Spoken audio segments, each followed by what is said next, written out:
মাঝে মাঝে আমাদের জীবনে এমন এমন ঘটনা ঘটে যেটার জন্য আসলে আমরা কখনোই প্রস্তুত থাকি না।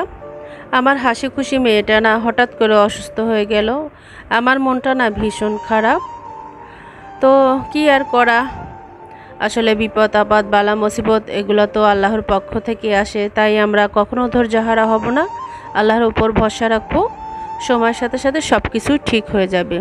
হ্যালো এভরিওয়ান, আসসালামু আলাইকুম। আমি স্বপ্না বলছি চট্টগ্রাম থেকে, কাছে দূরে দেশ এবং দেশের বাইরে থেকে যে যেখান থেকে আমার ব্লগটি দেখছেন, আশা করি আল্লাহর অশেষ রহমতে আপনারা সবাই ভালো আছেন, সুস্থ আছেন। আলহামদুলিল্লাহ, আমরা সবাই ভালো আছি। যদিও বেশ কয়দিন আমরা অসুস্থ ছিলাম, এখন মোটামুটি আমরা সুস্থ আছি। তো যাই হোক, আমি কিন্তু আমার ব্লগটা শুরু করি সকালের নাস্তা দিয়েই। তো আমার কাছে মনে হয় সকালটা যদি সুন্দর হয় তাহলে সারাটা দিনই ভালো কাটে। জীবনে যত যাই কিছু হোক না কেন, মানে ভালো মন্দ তো থাকবেই নাকি, কিন্তু কখনো হতাশ হওয়া যাবে না। ধৈর্য ধারণ করে জীবনটাকে পাড়ি দিয়ে সামনের দিকে এগিয়ে যেতে হবে। আর যদি আপনি ভেঙে পড়েন বা হতাশায় ভুগেন, তাহলে কিন্তু আপনার যে মূল উদ্দেশ্যটা সেটা থেকে আপনি সরে আসবেন, বা কখনো আপনার মানে কি বলবো, মন ভেঙে পড়বে। তো যাই হোক, আজকে কিন্তু ওই যে স্পেশাল পরোটা, ফ্রোজেন পরোটা দিয়ে নাস্তা করে নিলাম আলহামদুলিল্লাহ। তো আমি তো জানি না আমার ব্লগে কে কে আছেন। তো যে যেখান থেকে আমার আজকের ব্লগটি দেখছেন, লাইক কমেন্ট এবং শেয়ার করে দিবেন। অবশ্যই সাবস্ক্রাইব করে আমার পাশে থাকবেন। আর ফেসবুক পেজ থেকে যারা দেখছেন তারা অবশ্যই পেজটি ফলো দিয়ে দিবেন। আর এই কাজটি অলরেডি যারা করে দিয়েছেন তাদেরকে জানাই অসংখ্য অসংখ্য ধন্যবাদ। তো যাই হোক, অনেক তো কথা বললাম, এখন আমি নিজের সংসারের একটু কাজকর্ম করে নিই, তাই না? আসলে যেহেতু আমার কোনো কাজের মানুষ নাই, তাই নিজের সংসারে কাজ নিজেই করতে হয়। তো আমার বেডরুমের যে একটা টেবিল রেখেছি, এটার উপরে আসলে এই যে মানে একটু পরিষ্কার করে নিলাম। রাস্তার পাশে বাসা হওয়াতে না অনেক ধুলোবালু হয়, প্রত্যেক দিনই পরিষ্কার রাখি, তারপরও মানে কি বলবো, এত ধুলোবালু কোত্থেকে আসে আমি নিজেও জানি না। তো ওই যে উপরে যে একটা কাপড় ছিল সেটা আমি একটু চেঞ্জ করে দিলাম, আর এই যে টুকটাক যেগুলো ছিল সেগুলো একটু সাজিয়ে নেওয়ার চেষ্টা করছি। আসলে সাদামাটা জিনিস দিয়ে আমি সাজাই, আর আপনারা তো জানেন আমি রিয়েল প্লান্ট বা আর্টিফিশিয়াল প্লান্ট দিয়ে ঘর সাজাতে খুবই লাইক করি। আর আমার বাসায় যা আছে তাই দিয়ে সাজাই। জানি না আপনাদের কাছে কেমন লাগে, যাদের ভালো লাগবে তারা দেখবেন, ভালো না লাগলে স্কিপ করবেন। আর যদি পারেন তাহলে যে কোনো মানে ভিডিও রিলেটেড কোনো কমেন্ট করতে পারেন। আর অবশ্যই মানে ফেসবুক পেজ আছে, পেজ থেকে যারা দেখছেন তাদেরকে জানাই অসংখ্য অসংখ্য ধন্যবাদ। তবে একটা বিষয়, যে আমরা না অনেক অসুস্থ ছিলাম, তো আলহামদুলিল্লাহ মোটামুটি এখন একটু ভালো, তারপরে পুরোপুরি ভালো হয় নাই। মেয়েটার জন্য অনেক টেনশনে ছিলাম।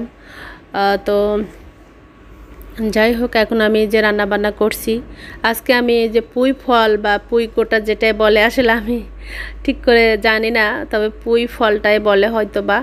তো সেটা দিয়ে আমি গরুর মাংস রান্না করব। তো আমি প্রথমে একটু বেশি করে পেঁয়াজ কুচি দিয়েছি, আদা রসুন বাটা তো অবশ্যই থাকবে, তারপরে যে মরিচ গুঁড়া, ধনে গুঁড়া, মানে গরম মশলা গুঁড়া দিয়েছি, কাশ্মীরি দিলাম কালার হওয়ার জন্য।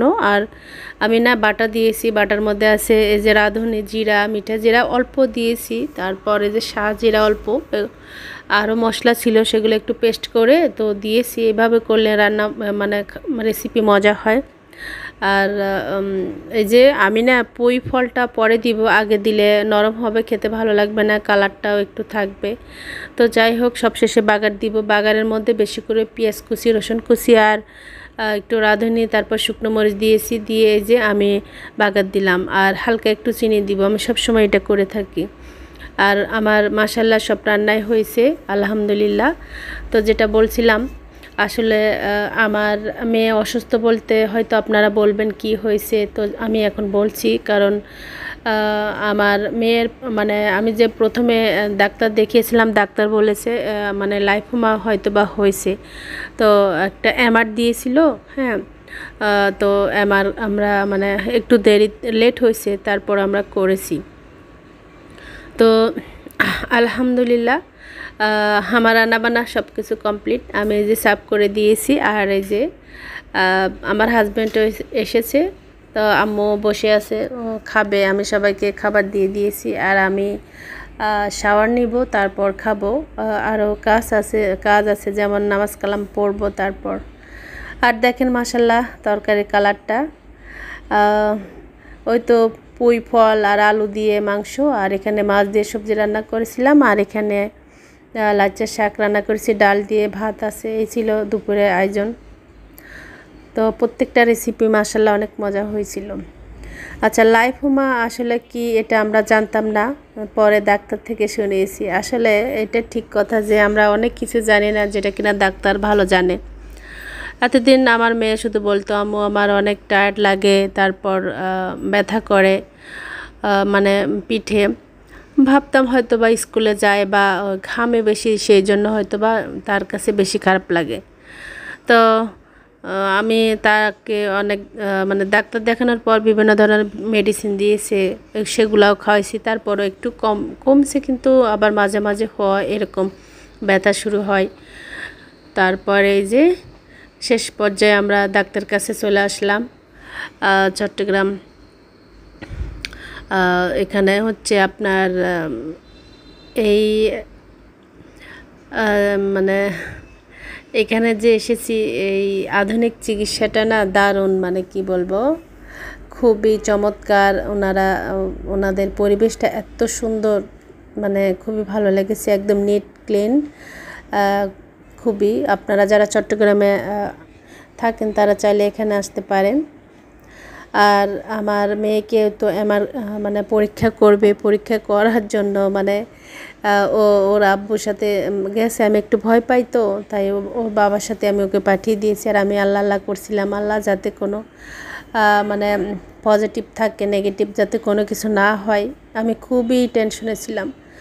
তো আজকে আমার ভিডিওর মাধ্যমে আমার যে সকল আপুরা মায়েরা আছেন তাদের জন্য টিপস আমি বলছি। কারণ আপনাদের বাচ্চারা অনেক সময় দেখবেন বই যদি 4টা লাগে 8টা নিয়ে যায়। তো এই যে বই বেশি বেশি ক্যারি করা পিঠে, এটা না মারাত্মক একটা ভয়ঙ্কর রোগ হয়, যেমন লাইফোমা। তো আমি তো জানতাম না যে এই বই ব্যাগের কারণে মানে এরকম একটা ব্যাধি হবে। তো যাই হোক, আমার ভিডিওর মাধ্যমে আমি আপনাদের সতর্ক করতে চাই।